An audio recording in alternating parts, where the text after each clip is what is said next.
की रिवायत है, पांचवी जिम्मेदारी फितनों के दौर में हमारी ये है कि हम कोई भी आवाज उठती है, कोई भी तंजीम अमल में आती है, कोई झंडा बुलंद किया जाता है, कोई बात कही जाती है, कोई नई बात ला करके मुसलमानों के दरमियान उसका प्रोपेगेंडा किया जाता है, तो ऐसी सूरत में हमारी बुनियादी जिम्मेदारी है कि हम उसको शरीयत इस्लामिया के मीजान पर तौल लिया करें, कुरान और सुन्नत पर और मनहजे सहाबा पर तौल लिया करें। ऐसा ना हो कि कोई भी झंडा उठा, कोई भी तंजीम बनाई गई, किसी भी अंदाज की जज्बाती नारे बुलंद किए गए, हम उनके पीछे निकल करके अपने दीन को तबाह बर्बाद कर दें। ऐसा नहीं होना चाहिए। ये मीजान जिससे हम हक को बातिल को तौलेंगे, ये कुरान और सुन्नत और मनहजे सहाबा की बुनियाद पर कायम किया जाएगा। ये मीजान अगर मुश्तबह हो जाए, इसमें शुकूक व शुबहात पैदा हो जाएं, तो हमारी जिम्मेदारी है कि उलमाए किराम की जानिब रुजू करें, क्योंकि फितनों का सामना करने की ताकत उलमा के अलावा किसी के पास नहीं होती। ये उलमा हैं जो रहती दुनिया तक दीन इस्लाम के क़याम के लिए अंबिया के वारिस बनाए गए। ये उलमाए किराम के अंदर दूर रसी, हिकमत व दानाई, सब्र व तहम्मुल, इल्म की गहराई, हिम्मत और कुव्वत इतनी दी गई है कुरान और सुन्नत के दलाइल की बुनियाद पर और तकवा और परहेजगारी की बुनियाद पर, कि यही उलमा फितनों का सामना कर सकते हैं। इनके अलावा किसी के कंधे पर एतमाद न किया जाए, इनके अलावा किसी की जानिब रुजू न किया जाए। आज जो तंजीमें, जो तहरीकें जितना ज्यादा जज्बातियत के साथ हमारे माशरे में हिंदुस्तान में काम कर रही हैं, वो उलमा बेजारी का काम उतना ज्यादा करती हैं, आवाम को उलमा से दूर करने का काम उतना ज्यादा करती हैं। और मनहजे सलफ ये है कि हम उलमाए किराम पर एतमाद करें। लिहाजा हमारी जिम्मेदारी है कि हम इस बात पर भी गौर व तदब्बुर करें। फुदैल बिन अयाद रहमतुल्लाह अलैह कसरत के साथ अपनी दुआओं में रोया करते थे, गिड़गिड़ाते थे, हुक्काम के लिए दुआएं किया करते थे। किसी ने दरियाफ्त किया कि हुक्काम के लिए और ममलकतों के लिए, सिस्टम के लिए, एस्टेब्लिशमेंट के लिए आप इतनी दुआएं क्यों करते हैं?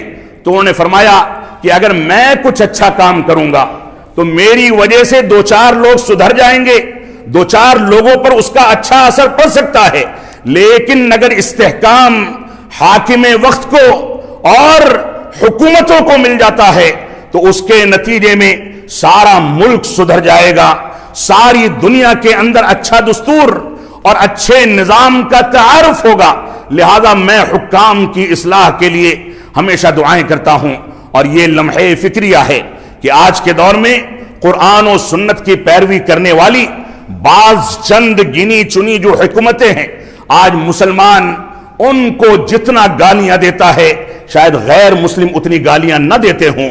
इस वजह से हमको अपनी गिरबान में झांकना होगा, गलतियों को नजरअंदाज करना होगा, गलतियों की इस्लाह का शरई तरीका इख्तियार करना होगा, तन्हाई में खतो किताबत के जरिए उनको तंबीह करनी होगी, उसका शोर करना, उसको सोशल मीडिया पर उछालना, दूसरी कौमों को वो मसाला मुहैया करना, ये सारी की सारी चीजें हमारे लिए नुकसानदेह और हलाकत का बाइस हैं। अल्लाह रब्बुल आलमीन हमको इन चीजों से बचने की तौफीक अता फरमाए। अल्लाह रब्बुल आलमीन का फरमान है, जिन लोगों को हम दुनिया के अंदर सल्तनत देते हैं, अल्लदीना इम्मक्कन्नाहुम फिल अर्द, वो लोग क्या करते हैं? वो नमाजें कायम करते हैं और लोगों को अच्छाइयों का हुक्म देते हैं, बुराइयों से रोकते हैं। मुफस्सिरीन कहते हैं वह अमरू बिल मारूफ, इससे मुराद ये है कि वह अमरू बित तौहीद, वो तौहीद का पैगाम लोगों के सामने आम करते हैं। वन्हौ अनिल मुनकर, वो लोग नहीं अनिल मुनकर का फरीजा अंजाम देते हैं, यानी लोगों को शिरकियात और शिर्क की तमाम अक़साम से बचने की तलकीन करते हैं। ये हुक्काम और मुसलमानों की जिम्मेदारी है। हमारी छठी जिम्मेदारी यह है कि हम फितनों के वक्त में कौलो अमल में बहुत मुहतात रहें, जज्बाती बातें ना करें, अपनी गुफ्तगू को तौल लिया करें, وزندار باتیں کریں، کیونکہ ہر وہ بات جو اچھی لگتی ہے ضروری نہیں کہ صحیح ہو، ہر وہ کام جو ہم کو نکھر کر کے نظر آتا ہے ضروری نہیں کہ وہ درست ہو، لہذا اس کو شریعت اسلامیہ کی میزان پر تول لیا جائے۔ صحیح بخاری کی روایت ہے، ابو ہریرہ رضی اللہ تعالیٰ عنہ فرماتے ہیں کہ میں نے اللہ کے نبی صلی اللہ علیہ وسلم سے دو طرح کا علم حاصل کیا، ایک علم میں تمہارے سامنے بیان کرتا رہتا ہوں، اور ایک علم ایسا ہے جس کو میں بیان نہیں کرتا۔ یہ اس دور کی بات ہے جب خلافت امویہ میں فتنے شروع ہو چکے تھے، مسلمانوں میں انتشار پھیل گیا تھا۔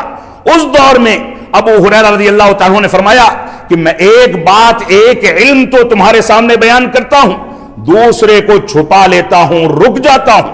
وہ علم جو بیان کرتا ہوں وہ احکامات کا، عبادات کے طریقے کا، عقائد کا، اسلامی بنیادوں کا علم ہے، اور جن چیزوں کو میں چھپا لیتا ہوں، علماء کرام کہتے ہیں اس سے خلافت امویہ یا بعد کے ادوار میں آنے والی پیشین گوئیاں جو فتنے ابھرنے والے تھے ان کے بارے میں وہ علم لوگوں کو نہیں بیان کرتے تھے، بلکہ کہتے تھے کہ اگر میں اس کو بیان کروں تو تم ہی میں سے کوئی اٹھے گا، اور جیسے بکری کو ذبح کیا جاتا ہے ویسے ہی مجھ کو ذبح کر کے تباہ و برباد کر دے گا۔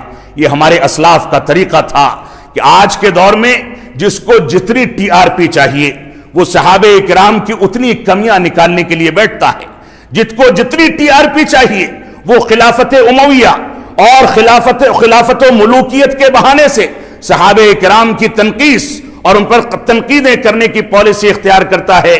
معاف فرمائیں گے، اس طریقے سے دین کو تحفظ فراہم نہیں ہو سکتا ہے۔ اللہ رب العالمین ہم کو اس بات کی توفیق عطا فرمائے کہ ہم قرآن و سنت کی روشنی میں فتنوں کے دور میں اپنے آپ کو قرآن و سنت کی جانب رجوع کر کے اپنے آپ کو بچا سکیں۔ بقیہ خطبے کی تکمیل انشاءاللہ آئندہ خطبے جمعہ میں کی جائے گی۔ بارک اللہ لنا ولکم فی القرآن المجید ونفعنی وإیاکم بالآیات والذکر الحمید انہ تعالی جواد کریم ملک بر الرؤوف الرحیم۔